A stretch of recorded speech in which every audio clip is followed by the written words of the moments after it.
सर्वेभ्यो नमो नमः। सर्वेभ्यो नमो नमः। कक्षा में उपस्थित सभी सदस्यों का आदर सहित अभिवादन एवं स्वागत। भी सभी सदस्य अपने अपने इष्टदेव का ध्यान करें। माता गायत्री के मंत्रों का एक बार अंतर्मन से उच्चारण कर ले, साथ ही अपने प्रेरणा के स्रोत एवं अपने गुरुजनों को भी अंतर्मन से अभिवादन कर ले। हम लोगों के द्वारा प्रतिदिन कुंडली फलादेश पर आधारित कक्षा का हम लोग आयोजन करते हैं। आज की कक्षा का विषय वस्तु जैसा कि आप लोग देख रहे हैं, यहाँ पर स्पष्ट रूप से लिखा गया है कि कुंडली के 12 भावों एवं भावेशों से बनने वाले 24 प्रमुख योग। ये 24 योग कहने के लिए, जैसे कि यहाँ पर जो लिखा गया है, चामर योग, धेनु योग, सौर योग, अम्बुधि या जलधि योग, छत्र योग, अस्त्र योग, काम योग, आसुर योग, भाग्य योग, ख्याति योग, सुपारियात योग, मुसल योग। इसके यह योग जो है, यह योग के नियम एक ही है। इस योग के नियम 12 योग के नियम एक ही हैं। इसके अलावे नीचे जो 12 योग हैं, अवयोग, निह स्वयोग, मृति योग, कुहू योग, पामर योग, हर्ष योग, दुष्कृति योग, सरल योग, निर्भाग्य योग, दुर्योग, दरिद्र योग, विमल योग, यह 12 प्रकार के योग हैं।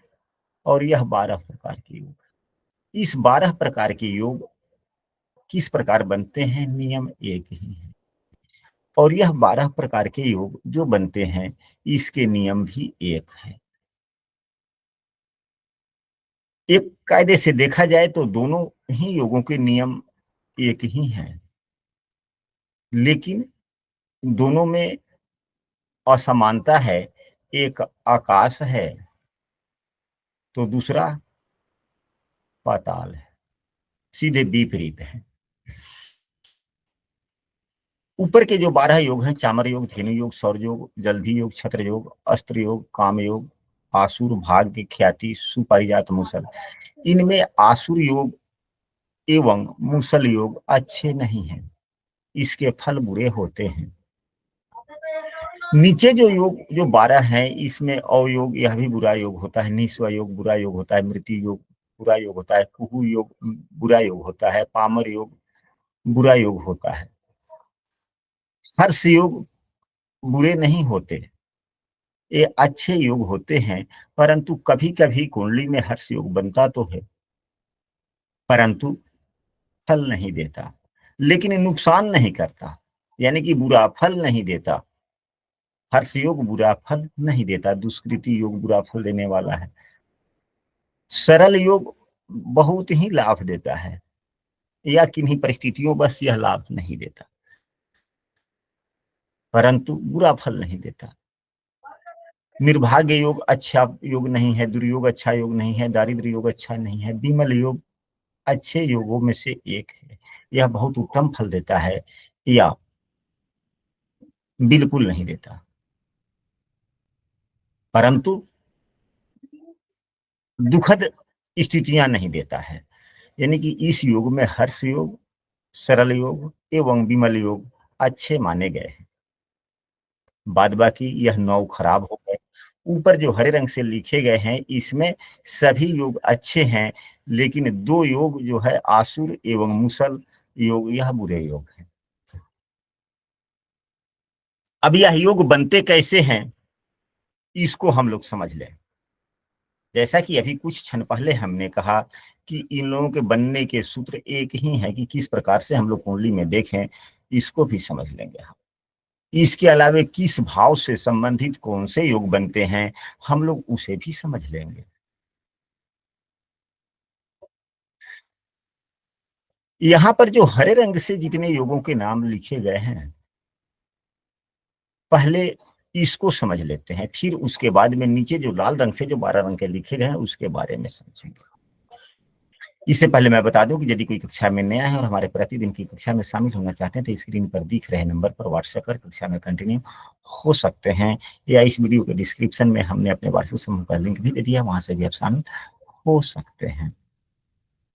हमारे द्वारा बहुत जल्द नई कक्षा का भी आयोजन होने वाला है। यदि उस कक्षा में शामिल होना चाहते हैं तो इस व्हाट्सएप पर नंबर पर व्हाट्सएप करें या हमारे समूह में शामिल हो सकते हैं। तो यह जो ऊपर वाले जो हरे रंग से लिखा गया है इसके लिए है कि भाव का स्वामी।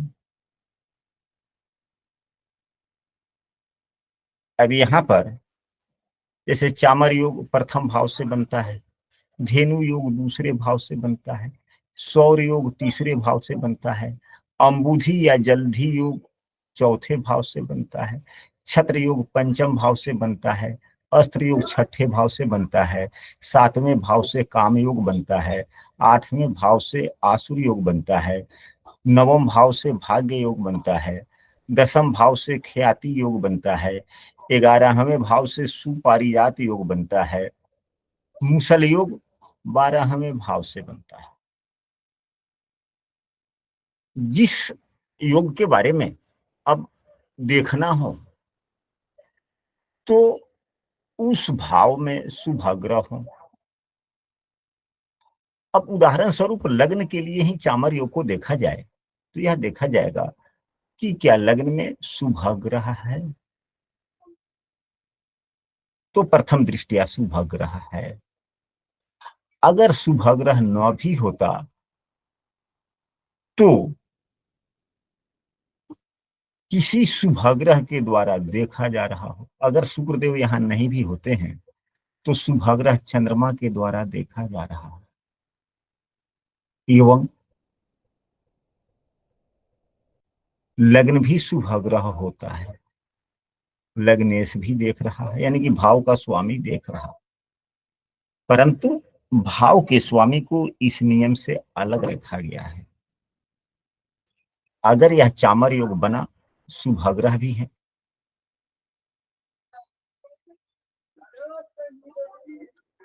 शुभ ग्रह भाव में हो या शुभ ग्रह के द्वारा देखा जाता हो, अच्छी बात है, यह योग बना। इसके अलावे लग्नेश अस्त न हो, नीच का न हो, लग्नेश अच्छे स्थिति में हो, लग्नेश अच्छे स्थिति में हो, तो यहाँ पर लग्नेश चंद्रमा की राशि में है। जिस राशि में लग्नेश है उस राशि का स्वामी शनि को शत्रु नहीं मानता नैसर्गिक रूप से, क्योंकि चंद्रमा की राशि है। चंद्रमा की राशि में कोई भी ग्रह बैठता है तो वह पीड़ित नहीं होता, क्योंकि चंद्रमा किसी को शत्रु मानता ही नहीं है। चंद्रमा किसी को शत्रु मानता है? नहीं गुरुदेव, नहीं मानता। इसके बाद में नवमांश में देख लेंगे कि क्या लग्नेश की स्थिति अच्छी है बुरी है। अगर यहाँ थोड़ा खराब दिखता है तो नवमांश में देखेंगे। नवमांश में शनि देव देवगुरु बृहस्पति की राशि में है, जो शनि देव देवगुरु बृहस्पति को सम मानते हैं और देवगुरु बृहस्पति भी शनि को सम मानते हैं, और तत्कालिक मित्रता के आधार पर यह मित्र भी है, तो मित्र और सम मित्र की राशि में चले गए। तो जब नवमांश कुंडली का हम लोगों ने उपयोग कर लिया, दर कुंडलियों का उपयोग कर लिया ग्रहों के बल के लिए, तो वह लग्न कुंडली में किस प्रकार देख स्थिति है, वह स्थितियां गौण हो जाती है।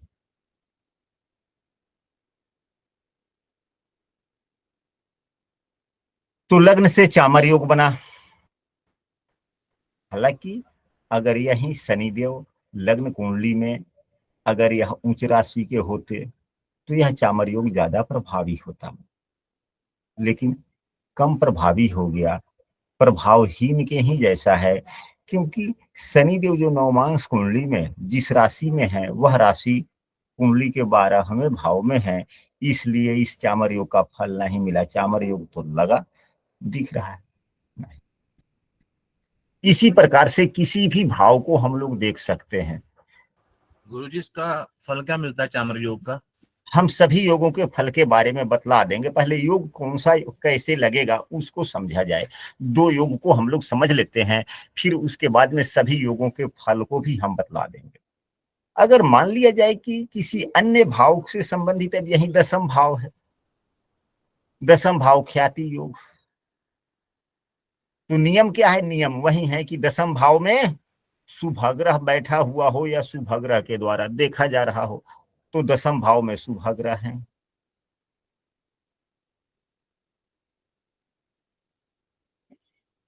भाव के स्वामी अच्छे स्थिति में हो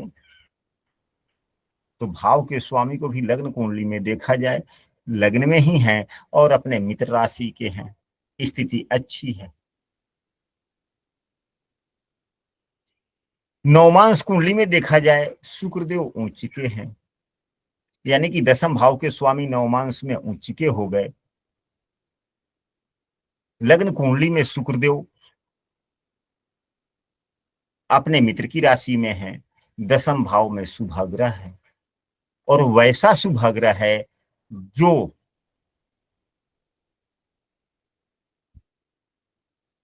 नवमांश कुंडली में अपने स्वराशि का है। ख्याति योग बना कि नहीं बना? बन गया गुरुजी। बन गया। क्या इसका लाभ पूर्ण मिलेगा? तो नहीं, पूर्ण लाभ नहीं मिलेगा, क्योंकि देवगुरु बृहस्पति 12वें भाव के स्वामी, 12वें एवं तीसरे भाव के स्वामी हैं। साथ में देवगुरु बृहस्पति की राशि में अष्टमेश भी बैठे हुए हैं एक राशि में, और देवगुरु बृहस्पति की दूसरी राशि में राहु देव बैठे हुए हैं। राहु देव जिस राशि में बैठ जाते हैं उस राशि के स्वामी को पीड़ित कर देते हैं। फिर भी कुछ ना कुछ तो अच्छा जरूर फल मिलेगा। यदि यहाँ पर देवगुरु बृहस्पति का उपाय किया जाता है तो यह योग बहुत ही लाभकारी हो जाएगा। अब तो आशा करते हैं कि यह जो सुखद योग बनेगा कैसे। अगर धेनु योग देखना हो तो हम लोग दूसरे भाव को देखेंगे, धेनु योग के लिए दूसरे भाव को देख लेंगे। यह सुखद योग बनता कब कब कैसे है? तो सबसे पहले शुभग्रह की स्थिति देखेंगे कि किस भाव में शुभग्रह बैठा हुआ है या शुभग्रह देख रहा है। तो देवगुरु बृहस्पति 10म भाव में बैठे हैं, इस कुंडली में ख्याति योग बन सकता है। देवगुरु बृहस्पति दूसरे भाव को देख रहे हैं, दूसरे भाव से धेनु योग बन सकता है। देवगुरु बृहस्पति चौथे भाव को देख रहे हैं, चौथे भाव से जल्दी योग बन सकता है। एवं देवगुरु बृहस्पति अपनी 9वीं दृष्टि से छठे भाव को देख रहे हैं, छठे भाव से अस्त्र योग बन सकता है एवं 10म भाव से ख्याति योग बन सकता है। इन सभी भावों के स्वामी को देख लेंगे। अब चौथे भाव को देख रहे हैं, चौथे भाव के स्वामी अपने मूल त्रिकोण राशि में ही है। नवमांश कुंडली में या क्या है? तो नवमांश कुंडली में अपने मंगल देव, मंगल जो है वह अपने मित्र की राशि में है, ख्याति योग बना। अब यहाँ पर जल्दी योग बना। अब अस्त्र योग बन रहा है कि नहीं बन रहा है? यहाँ शुभग्रह के द्वारा दृष्ट तो है। बुध देव की स्थिति कैसी है? बुध देव 11 लाभ भाव में है, अच्छी स्थिति है। नवमांश में देख लेंगे, नवमांश में 7 नंबर की राशि में है, वह राशि लग्न कुंडली में कहाँ है? तो 10म भाव में, अच्छी स्थिति होगी। नवमांश कुंडली के किस भाव में है यह नहीं देखना, नवमांश कुंडली में जो इस राशि में बैठे हुए उस राशि को देखना है कि लग्न कुंडली में कम से कम 6ठे 8वें 12वें भाव में।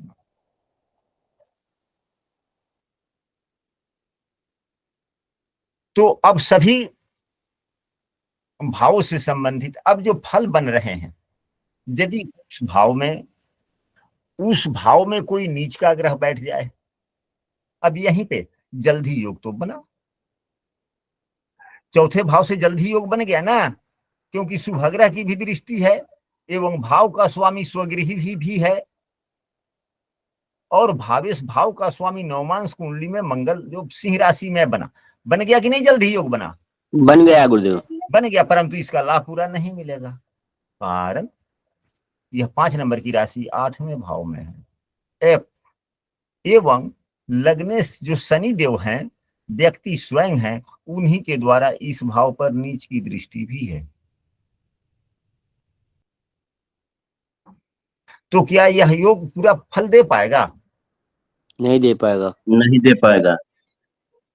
नहीं दे पाएगा। तो इसको फिर यदि कुंडली में जब फलादेश हम लोग कुंडली का करने लगे तो सबसे पहले कुछ सुखद योगों के बारे में जरूर देखें कि क्या कुंडली में कुछ सुखद योग बन रहे हैं।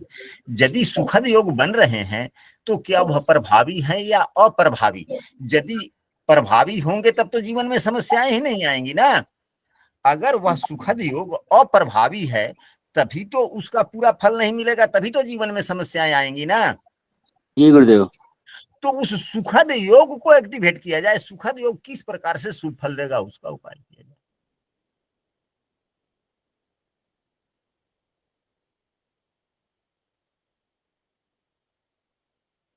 तो यहां पर व्यक्ति को अब लग्नेश की ही नीच की दृष्टि है तो लग्नेश के वस्तुओं का दान तो किया नहीं जाएगा। लग्नेश के वस्तुओं का दान किया जाएगा? नहीं किया। फिर क्या किया जाएगा? लग्नेश ही है। अब व्यक्ति को क्या करना चाहिए? इसका उपाय क्या हो सकता है? हर किसी चीजों का उपाय जप पूजा पाठ नहीं है। हालांकि जप पूजा पाठ ईश्वर भक्ति तो यह सर्वोपरि है, यह प्रथम रूप से इसे करना ही चाहिए। साथ ही वह दवा है, लेकिन दवा तभी फायदेमंद होती है जब हम कुछ परहेज करते हैं। दवा तो सभी ग्रहों का मंत्र सभी को ज्ञात होता है, हम कर सकते हैं। तो शनिदेव सेवक हैं। शनिदेव सेवक है। सेवक है। आचरण सेवक। से उपाय होगा गुरु जी इनका। हाँ जी। आचरण से उपाय करके गुरु जी इनका। अच्छा, तो आचरण से क्या उपाय होगा? जो छोटे लोग ऐसे नौकर वगैरह है या जो काम करते हैं उनका ध्यान रखिए, उनको गलत मतलब ना बोले, उनको चाय पानी पिला दें, अपने स्वभाव में ये तब्दीली लेकर आए और अपने कार्य को ये टाइम से करें। जो भी काम हाँ, करें रूटीन बना ले हाँ, अपनी। हाँ, यह तो शनिदेव के सामान्य सूत्र आपने कह दिए। जो किसी भी भाव पर शनिदेव की नीच की दृष्टि पड़ रही है तो यह उपाय करने पर सकारात्मक फल मिलना ही है। नहीं 100% मिलेगा तो 50-60% जरूर मिलेगा, और 50% भी अगर लाभ मिल गया तब भी बहुत है। 10% पीपल के पेड़ के नीचे दिया जलाए। हाँ ठीक है। पीपल वैसे के पेड़ के नीचे दिया जलाए। हाँ हाँ वो भी ठीक है। तो इसके सर्वोत्तम उपाय क्या हो सकते हैं? यह घर के अंदर ऐसे व्यक्ति कभी भी कोई भी काम किसी दूसरे को करने के लिए न कहे। प्रयास करे कि अपने सभी काम स्वयं कर ले, एवं कुछ ऐसे ढंग से भी काम करे। जैसे कि लड़का ही है, खाना खाने बैठ गया, देख लिए, तो उसको बोलेंगे नहीं कि पानी लेकर बैठ सकते थे, गिलास में पानी लाए दे दिए, हाँ बेटा तो ध्यान रखा करो खाने से पहले पानी लेकर जरूर बैठ। यानी कि उसकी भी सेवा होगी। माता पिता है ठीक है, पत्नी भी है, सब कोई ठीक है। यानी कि किसी से कोई काम करने के लिए न कहें, अपना काम स्वयं करें, एवं कुछ ऐसा काम करें जिससे दूसरे की फिजिकल वर्क में थोड़ी सहूलियत हो सके अपने घर में। फिर क्या हो जाएगा? जल्द ही योग प्रभावी हो जाएगा, क्योंकि वह तो घर पे, घर वाले भाव पे शनि की नीच की दृष्टि है ना। जी गुरुदेव। तो घर से संबंधित ही तो उपाय होंगे। अब हम लोग सभी योगों के फल को पहले चर्चा कर लेते हैं। अगर चामर योग लग्न से बन रहा है, रुकिए पहले कुंडली साफ करते हैं।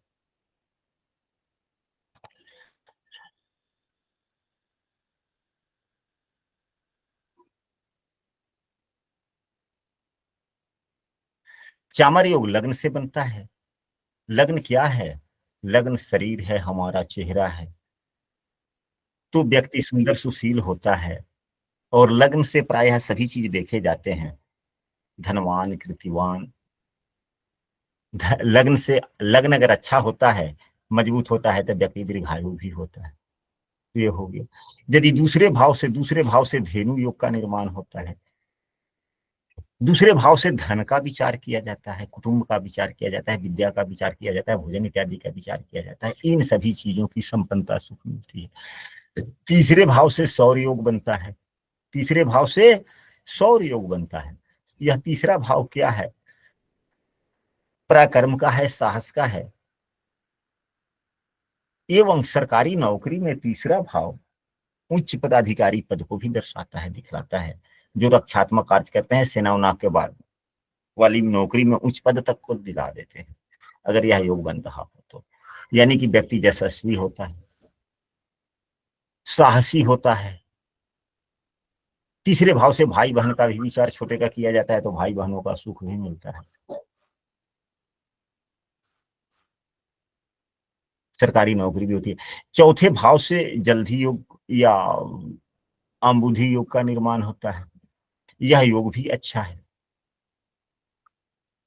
यह योग जिसके कुंडली में बनता है, ऐसे व्यक्ति के घरेलू सुख सुविधाएं काफी होती है।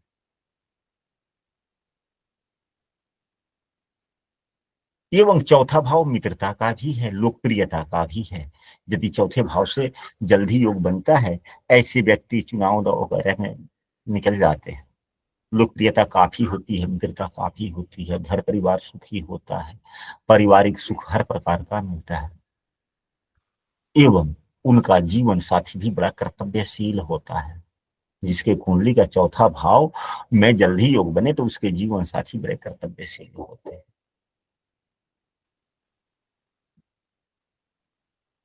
पंचम भाव से छत्र योग बनता है। पंचम भाव विद्या बुद्धि का होता है, संतान का होता है। व्यक्ति तीक्ष्ण बुद्धि वाला, बुद्धिमान होता है। पंचम भाव से संतान का विचार किया जाता है, तो उनके कम से कम बड़े संतान से बड़े मेल जोल रहते हैं। उनके दाम्पत्य जीवन में उतनी समस्याएं नहीं आती, एक दूसरे के पूरक बने रहते हैं। कम से कम जिसके कुंडली में पंचम भाव से छत्र योग बनता है, वह अपने जीवन साथी की बात को काटते ही नहीं, अनुसरण करते हैं। यदि बात अच्छी ना हो तो बड़े प्रेम से समझाने का प्रयास करते हैं कि नहीं, आप जो कह रहे हैं यह गलत है, इस कायदे से गलत है। उग्र रूप से अपने जीवन गुरु जी, साथी से ही नहीं। हाँ, बोला जाए। पंचम भाव से जो निर्माण हुआ छत्र छत्र पंचम भाव में, मान पंचम भाव के भावेश शनि हो, मान लीजिए शनि भावेश शनि हो, चाहे उसमें है तो, और उस भाव को शनि देखे तब न बनेगा। नहीं नहीं नहीं, आप नहीं समझ पाए, पुनः हम आपको दोहराते हैं। यदि पंचम भाव का भावेश शनि ही हो, यहाँ पर 10 नंबर की राशि हो, शनि देखे ना देखे कोई फर्क नहीं पड़ता है। शनि देखता है तो और उत्तम बात हो जाएगा, उसमें बल मिल जाएगा। अगर यहीं पे शुक्रदेव बैठ जाए, शुभ ग्रह कोई भी, अब देव गुरु बृहस्पति बैठेंगे तब नीच के हो जाएंगे, तब तो खराब फल हो जाएगा। यानी कि भाव में शुभ ग्रह हो, अच्छी स्थिति में हो, एवं भाव का स्वामी भावेश, भाव में शुभग्रह होना अनिवार्य है। हाँ, भाव में शुभग्रह का होना, या भाव को शुभग्रह के द्वारा शुभ स्थिति में देखा जाना अनिवार्य है। दो ही तो शर्त है इसके, कि भाव अगर शुभ जो प्रभावित इस हो। घर गुरुदेव, अगर शुभ दृष्टि देखा जाए, मतलब जो देखे तो भी बनता है ना। बात को समझिए। हमने पहले भी सुने, बोला है कि हम लोग सभी 24 योगों के बारे में चर्चा करेंगे। अभी यह 12 योग पर ही चर्चा हो रही है। अभी 12 योग नीचे बाकी रह रहे हैं और पूरे समाप्त करने हैं, और समय मात्र अब 25 मिनट ही बाकी रहे, तो इनको भी ध्यान में दिया जाए। हालांकि ज्योतिष का विषय जिज्ञासा का होता है, अच्छी बात है। तो इसमें 2 कंडीशन है, भाव शुभ प्रभावित हो। शुभ प्रभावित का मतलब होता है कि भाव में शुभ ग्रह हो या शुभ ग्रह के द्वारा देखा जाता हो। एक भावेश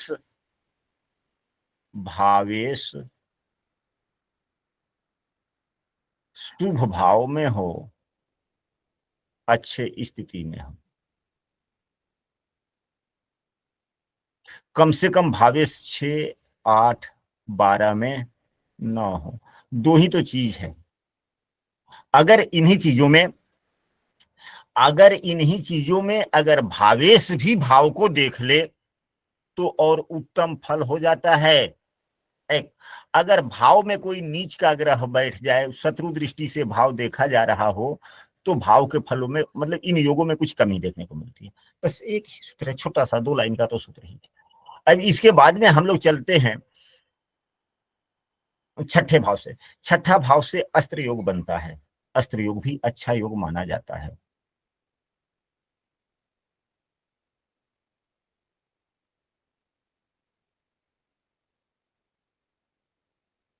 अस्त्र योग अच्छा योग माना जाता है।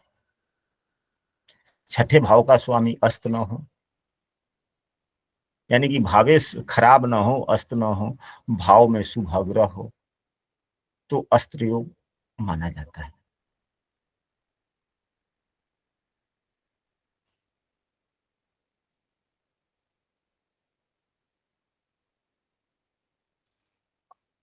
हालांकि छठे भाव में पापग्रह का होना अच्छा माना जाता है, लेकिन शुभ ग्रह भी हो, अच्छी स्थिति में हो, तब तो अच्छी बात है।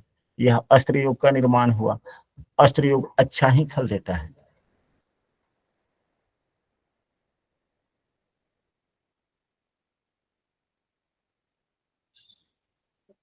ऐसा यह क्या करता है, यह शत्रु हंता योग भी बनाता है। छठे भाव में अगर जो लग्नेश पाप ग्रह हो और लग्नेश ही बैठ जाए तो शुभ ग्रह हुआ। छठे भाव में शुभ ग्रह हो और छठे भाव का स्वामी कुंडली में कहीं भी अच्छे स्थिति में हो, तो यह अस्त्र योग का निर्माण करता है, जो अच्छा ही है। अब भाव खराब हो जाएगा, यानी कि भाव का स्वामी नीच के हो जाए, भाव के स्वामी बुरे भाव में चले जाए, भाव में पापग्रह हो, तो वह अच्छा फल नहीं हुआ। फल हालांकि खराब वह हो। भी अच्छा है, वह भी अच्छा है, छठे भाव में पापग्रह भी अच्छे हैं, लेकिन दोनों के गुण धर्मों को तो समझना होगा ना। समझना होगा कि नहीं समझना होगा? जी गुरु जी, समझना होगा। समझना होगा। तो अब यहाँ पर थोड़ा सा 1-2 मिनट हमें समय दीजिए, हम गुण धर्मों को भी समझ लेते हैं। छठा भाव शत्रु का होता है, कर्ज का होता है, बीमारी का होता है। अगर शुभाग्रह होंगे तो अगर कोई शत्रु ही आएगा प्रतिकार करने, तो हम अपने बुद्धि एवं विवेक से, भाव अच्छा होगा तो हम शत्रुओं का सामना कर लेंगे, हमारी ताकत भी छीन नहीं होगा, विवादित बात भी हम नहीं बोलेंगे, झगड़ा भी समाप्त हो जाएगा। अस्त्र योग बना। अगर पापग्रह है, अच्छे स्थिति में है, तो छठे भाव में पापग्रह भी अच्छे फल दे देते हैं। तो फिर अगर शत्रुता वाली बात आ जाएगी तो हम वहां पर अपने विवेकशीलता का उपयोग कम करेंगे, स्वार्थ का उपयोग थोड़ा ज्यादा कर लेंगे, तनाव अधिक होगा। परंतु शत्रुहंता योग तब भी तो बनता है। तो एक अच्छे कायदे से और एक बुरे पापाग्रह की, कायदे। हाँ, बुरे पापाग्रह कायदे। की स्थिति। अगर शुभग्रह है तो सामाजिक कायदे से विजयी हम होते हैं। पापाग्रह अगर मंगल शनि वगैरह हो जाए तो फिर लड़ाई झगड़े के माध्यम से। कहने का मतलब समझे या नहीं समझ पाए? समझ गए गुरुदेव। अगर कर्ज की बात होगी कि कर्ज लेना देना है, तो अगर शुभग्रह होगा तो व्यक्ति को आवश्यकता होगा, अति आवश्यकता होगा, घरेलू खर्चों में, कर्तव्य दायित्वों के निर्वहन करने में पैसे की कमी होगी, तो शुभग्रह यहाँ पर होगा तब पैसे कर्ज लेगा। तो अच्छे कार्यों के लिए जब हम पैसे कर्ज लेते हैं तो ईश्वर भी देखते हैं, ईश्वर कहीं ना कहीं से बाद में आय देते हैं और वह पैसे व्यक्ति वापस कर देता है। अगर पापाग्रह होते हैं तो हम निजी कर्तव्यों के लिए नहीं, कुछ अन्य कार्यों के लिए भी हम कर्ज पैसे ले लेते हैं, उसका खर्च कर देते हैं और उसके बदले कोई अर्निंग नहीं होता। वैसे पैसे थोड़े से व्यक्ति के पास में ज्यादा दिन तक रह जाते हैं। पापाग्रह हुआ थे। अगर शुभाग्रह है, छठे भाव में बीमारी की शुरुआत है, तो थोड़ा वैसी बीमारी होगी जो ज्यादा कष्टदायक दर्दनाक नहीं होगी। अगर पापाग्रह है तो थोड़ा ज्यादा कष्टदायक दर्दनाक, यह वाली स्थिति है। तो अस्त्र योग क्या होता है? यह अच्छा भी होता है, थोड़ा बुरा भी होता है। तो जिसके कुंडली में अस्त्र योग होते हैं वह थोड़ा सा क्रूर प्रवृत्ति का होता है, शरीर में घाव चोट का निशान होता है, लेकिन व्यक्ति विवादी स्वभाव का होता है। अब यहाँ पर विवादी किस प्रकार का, यदि शुभग्रह है तो अच्छे कायदे का तर्क करेगा, तर्क में किसी को आगे नहीं जाने देगा।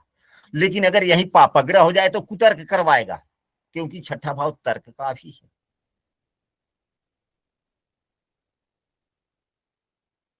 तो छठा भाव का जो यह अस्त्र योग है, इसको समझना थोड़ा सा जटिल है, जटिल तो नहीं है, ठीक ठाक है। ग्रहों के गुण धर्म को समझ लेंगे सब कुछ। अब सातवें भाव से काम योग का निर्माण होता है, सातवें भाव से काम योग का निर्माण होता है, यह भी अच्छा होता है।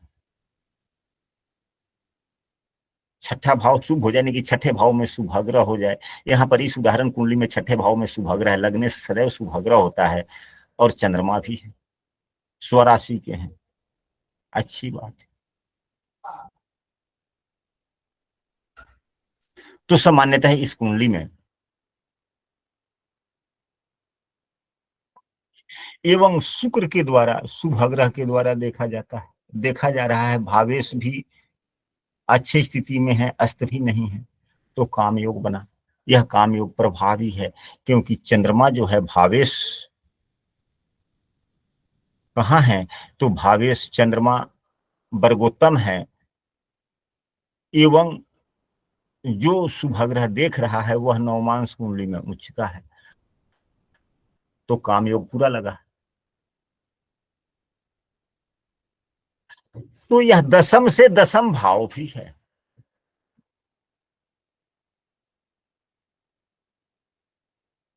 कर्तव्यशीलता में आगे तक चला जाता है व्यक्ति, बहुत ऊंचा होता है, कम से कम अपने परिवार समाज में थोड़ा सा अन्य व्यक्तियों से थोड़ा अच्छा रुतबा होता है उसका, या अच्छे जगह तक पहुंच पाता है, एवं दाम्पत्य जीवन बहुत ही अच्छा व्यतीत।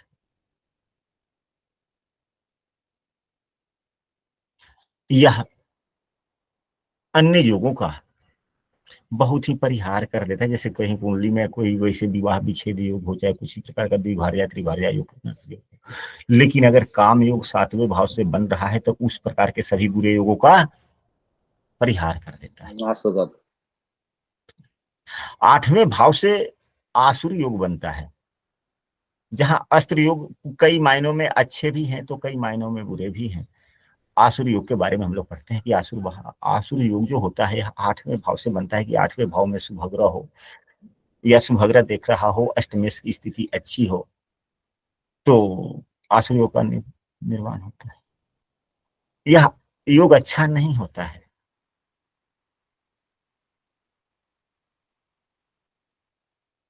व्यक्ति का काम ही कुछ ऐसा हो जाता है, स्वभाव ऐसा हो जाता है कि व्यक्ति अपने कर्मों उसके बल फलस्वरूप ही अपना नुकसान उठाता रहता है, समस्याएं लाता है।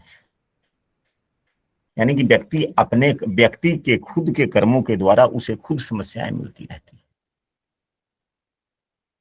पुस्तक में बताया गया है, हमने कल भी पढ़ा था, कि ऐसा आदमी स्वभाव का ठीक नहीं होता, दरिद्री होता है, एवं जिद करने वाला होता है, और इधर की बात उधर करने वाला है। अपना काम बने या ना बने, दूसरे का काम कैसे बिगड़ेगा इस प्रकार सोचने वाला होता है। अपना काम बन रहा है कि नहीं बन रहा है इसकी चिंता नहीं, दूसरे का अच्छा कैसे हो रहा है इसकी बहुत चिंता हो जाता है इस व्यक्ति को, यानी कि दूसरे का काम। तो समाज परिवार में, ऐसे गांव समाज में या हर जगह ऐसे कुछ लोग देखने को मिलते हैं कि हम सुखी हम सुखी किस प्रकार से रहे इसकी फिक्र उन्हें नहीं रहती, लेकिन पड़ोसी सुखी क्यों है इसकी चिंता कुछ लोगों को हो जाता है। होता है कि नहीं होता है? होता है गुरुदेव। जी गुरु जी, होता है। होता है। यह है आसुरी योग का। अब इसके बाद में चलते हैं, भाग्य योग क्या है। तो भाग्य योग नवम भाव का स्वामी, नवम भाव के स्वामी अगर अच्छे भाव में हो, नवम भाव को शुभग्रह देखते हो, तो भाग्य योग का निर्माण होता है। तो जिसके भाग्य ही मजबूत हैं, तो वह व्यक्ति का लाभ क्या होता है, काम कम करेगा और लाभ उससे ज्यादा हो जाएगा। यानी कि काम से उसके फल 1 गुना ज्यादा ही आगे ही मिलता है। यानी कि पढ़ेगा कम, समझ लेगा ज्यादा, आकलन करने की शक्ति काफी हो जाती है। पूजा पाठ में मन लगता है, आचार निष्ठ होता है व्यक्ति, हृदय का कोमल होता है।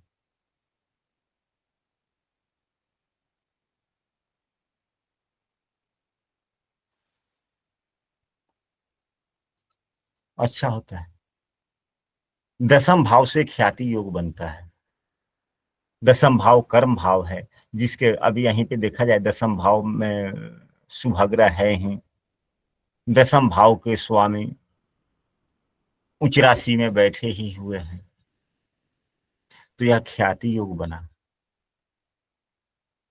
ख्याति का मतलब क्या होता है कि व्यक्ति कुछ ऐसा काम करता है जिससे उसका नाम पद प्रतिष्ठा आगे बढ़ता है, परंतु कुछ ऐसा अत्यधिक काम करता है जिससे उसकी प्रशंसा लोग करते हैं। प्रशंसा होता है तभी तो ख्याति मिलती है। भाव का स्वामी अस्त ना हो तो शुक्रदेव जब दूसरे भाव में है, तो यहाँ पर देखा जाए कि 9 नंबर की राशि में सूर्यदेव हैं। 9 नंबर का नवमांश किस राशि से शुरू होता है? 1 5 9 मेष से शुरू होता है।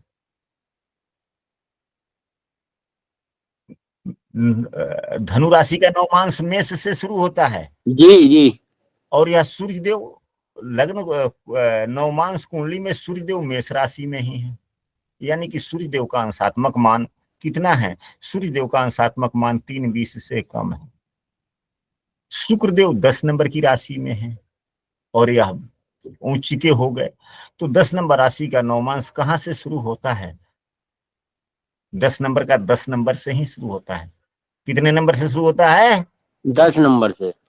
10 नंबर से शुरू होगा, तो 10 11 12। अब यहाँ कितना अंतर हो गया? अब यहाँ पर ये है, यानी कि 10 अंशों से कम है शुक्रदेव, 10 अंशों से कम है शुक्रदेव। कम है।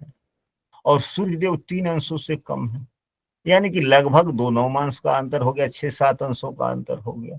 शुक्रदेव तो अस्त हो गए ना यहाँ पे।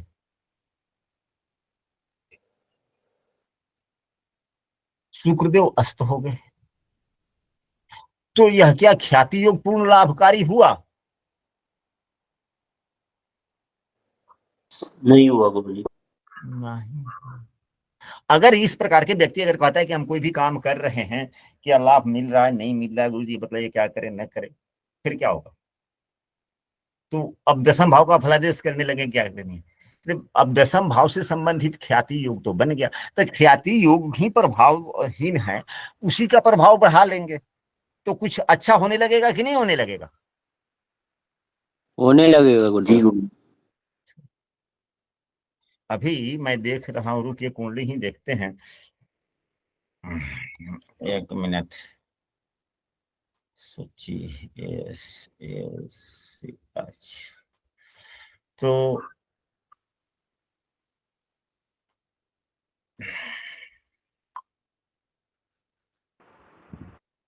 सूर्यदेव का अंशात्मक मान 224 और शुक्रदेव का अंशात्मक मान 646 है। अभी यहां पर हम लोगों ने जो चर्चा किया वहां तक सही है। आप लोग इतने दिनों से कक्षा में भाग लेते हैं, समझना चाहिए कि कभी कभी कक्षा में ही परीक्षाएं हो जाती है। तो यह 9 नंबर की राशि में सूर्यदेव 3 20 से कम है। अभी हमने देखा इनका अंशात्मक मान 224 है, तो किस राशि में है? धनु राशि में है।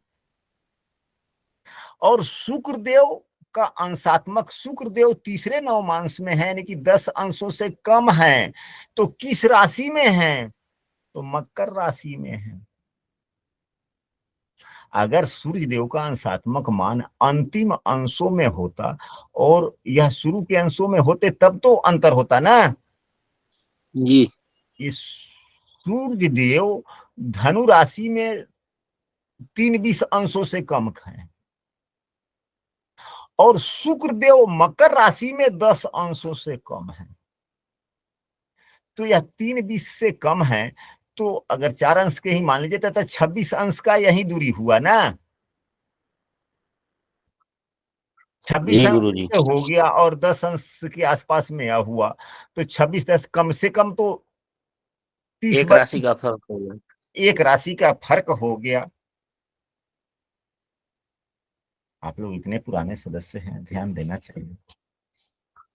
अच्छा अस्त कोई नहीं बात। हो रहे। क्या क्या?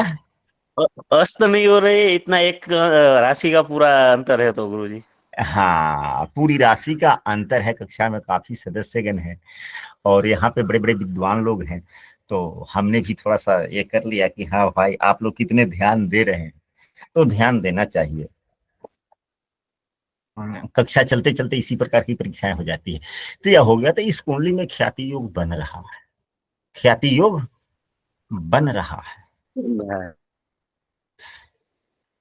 परंतु ख्याति योग पूरा प्रभाव नहीं दे रहा है, क्योंकि 10वें भाव में 12वें भाव के स्वामी बैठे हुए हैं। तीसरे भाव के स्वामी भी बुरे फल देते हैं, 12वें भाव के स्वामी भी बुरे फल देते हैं। तो क्या यह योग बना? नहीं बना ना। जी गुरुदेव। 10वां भाव पाप कर कम तरी में, होगा। 10वां भाव पाप कर तरी में भी तो है या नहीं है? जरा सा मिटाते हैं पहले से देखा जाए। है, एक तरफ दसम बुध है एक तरफ केतु। नहीं ना, तब बुध एक तरफ केतु हो गया, ये तो हो ही गया। ठीक है। शनिदेव की यहाँ दृष्टि तक, खैर शनिदेव से पाप कर्तरी नहीं होता, क्यों? शनिदेव से तो होता है, लेकिन लग्नेश के द्वारा देखे जाने से पाप कर्तरी नहीं होता। एक तरफ केतु देव है, ठीक है, पाप कर्तरी हुआ। मंगल देव 11वें भाव के स्वामी होकर अपने भाव को देख रहे हैं। राहु के द्वारा देखा जा रहा है नवम या पांचम या नवम दृष्टि। तो 11वां भाव एवं 9वां भाव, दोनों ही भाव खराब हो गया कि नहीं हो गया? हो गया गुरुजी। तो क्या 10वां भाव क्या ख्याति योग बनेगा? नहीं, पाप कर तरी के बीच में हो गया है। अब इसी प्रकार अब सुपारिजात योग जो 11वें भाव से बनता है, यदि 11वें भाव का स्वामी अच्छी स्थिति में हो, 11वें भाव में शुभ ग्रह हो, इस उदाहरण कुंडली में बन तो रहा है ख्याति योग, क्योंकि भाव का स्वामी कुंडली के शुभ भाव में बैठा हुआ है, और यानी कि केंद्र में बैठा हुआ है, अपने मूल त्रिकोण राशि में बैठा हुआ है। भाव का स्वामी भाव को भी देख रहा है, इसलिए भाव मजबूत हो गया। एवं भाव में शुभ ग्रह है। सूर्य देव बुध देव अकेले हैं, बुध देव अकेले हैं, अकेले बुध शुभ ग्रह ही होता है। तो यह क्या होता है? यह पारिजात योग का निर्माण करता है।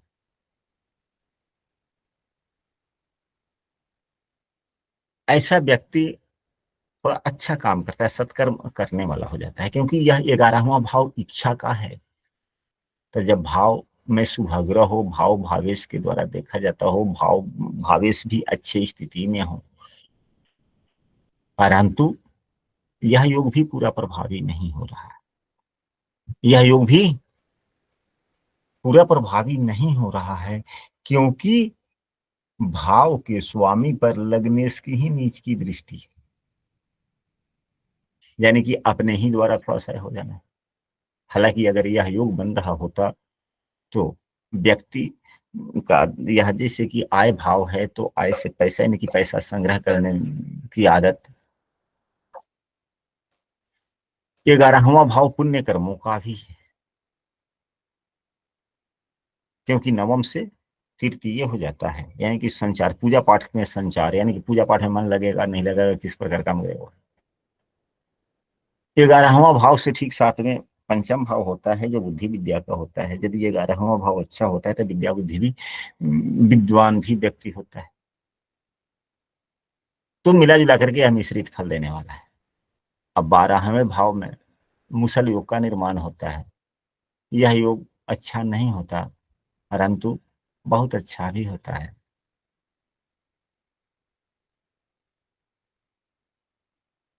12वें जो भाव अच्छे नहीं होते। अगर 12वां भाव शुभ युक्त शुभ दृष्ट हो, भावेश भी अच्छे भावों में हो, तो इसका फल यह योग मुसल योग हो जाता है। किसी भी कार्य की सफलता में बड़ी समस्याएं आती है, कठिनाई का सामना करना पड़ता है, यानी कि ईश्वर हर प्रकार से परीक्षा लेते रहते हैं। उसके पास में धन इकट्ठे नहीं हो पाते, आते जाते रहते हैं, यानी कभी धन रहेगा, कभी धन होगा, कभी नहीं।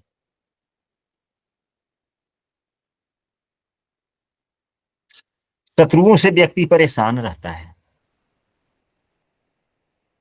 यानी कि ईश्वर के द्वारा हर प्रकार से सजा तो नहीं कह सकते, सताया जा गया तो नहीं कह सकते, लेकिन इतनी समस्याएं मिलती रहती है कि व्यक्ति उस समस्याओं से तपकर कुंदन हो जाता है। समस्याओं से तपकर कुंदन हो जाता है। तप कर कुंदन हो जाता है। और ऐसे व्यक्ति जिसके कुंडली में मुसल योग का निर्माण होता है, वह व्यक्ति अनैतिक रूप से किसी का प्रतिकार भी नहीं करता, क्योंकि 12वां भाव शुभाग्रह से युक्त दृष्ट हो या और 12वें भाव के स्वामी कुंडली में अच्छी स्थिति में बैठे हुए हो, तो ऐसा व्यक्ति अनैतिक रूप से प्रतिकार भी नहीं करता, उसे सजा भी नहीं मिलती। यानी कि जो 12वें भाव से सजा का विचार किया जाता है ना, जी। तो उसे सजा नहीं मिलती, क्योंकि डर डर कर काम करता है ये व्यक्ति। तो तप कर कुंदन हो जाता है, और जब तप कर कुंदन हो जाता है तो अंतिम जीवन के अंतिम क्षणों में जब दुखी सांस होता है। क्या जीवन के अंतिम समय में शांति मिल जाती है गुरुजी, पूरा जिंदगी संघर्ष किया मोक्ष है, को प्राप्त होता है। बन जाता है स्वर्ण पक्के, क्या मुक्ति प्राप्त हो जाएगी। तो आशा करते हैं, हम तो चाहे थे कि यह नीचे वाले जो अवयोग नियोग मृत्यु को अंत अंत भला तो सब भला भी कह सकते हैं। हाँ, अंत भला तो जग भला गुरुदेव भैया। अच्छा चलो ठीक है। तो यह इसी पर कल भी भाई कक्षा गुरुजी, एक मिनट एक मिनट आज की कक्षा में हम लोगों ने केवल ऊपर के 12 योगों पर चर्चा हम लोग कर पाए। अब इसी कक्षा का भाग 2, इसे भाग 1 समझें, और कल की कक्षा में हम लोग नीचे वाले 12 योगों पर चर्चा करेंगे। समय के अभाव के कारण आज यह नहीं हो पाया, अगर 2-4-5 मिनट में हो जाने वाला होता तो हम कर लेते, कल की कक्षा में हम लोग यह करेंगे। अब जिन सदस्यों को अगर कोई बात हो तो आप लोग अपनी माइक खोल करके अपनी बात को रख सकते हैं, बोला जाए। जी गुरुजी, हम्म, इस 12 भाव को देखने के लिए तो सूत्र ये निकला कि भाव के जिस भाव को में जो जिस योग का जो उसमें शुभग्रह हो या शुभ ग्रह की दृष्टि हो, और भावेश अस्त न हो या भावेश खराब स्थिति में न हो, ना हो। 2 ही तो चीज है कि भाव में शुभग्रह हो या शुभग्रह के द्वारा, यानी कि भाव शुभ प्रभावित हो, भावेश पीड़ित न हो, अस्त न हो, और अच्छे स्थिति में कुंडली के अच्छे भाव में हो, बस हो गया। यही तो बातें याद रखनी है। अब 12वें भाव पर थोड़ा सा चर्चा कर लेते हैं गुरुजी। अच्छा, तो किया जाए। मुझे लग्नेशी बारे में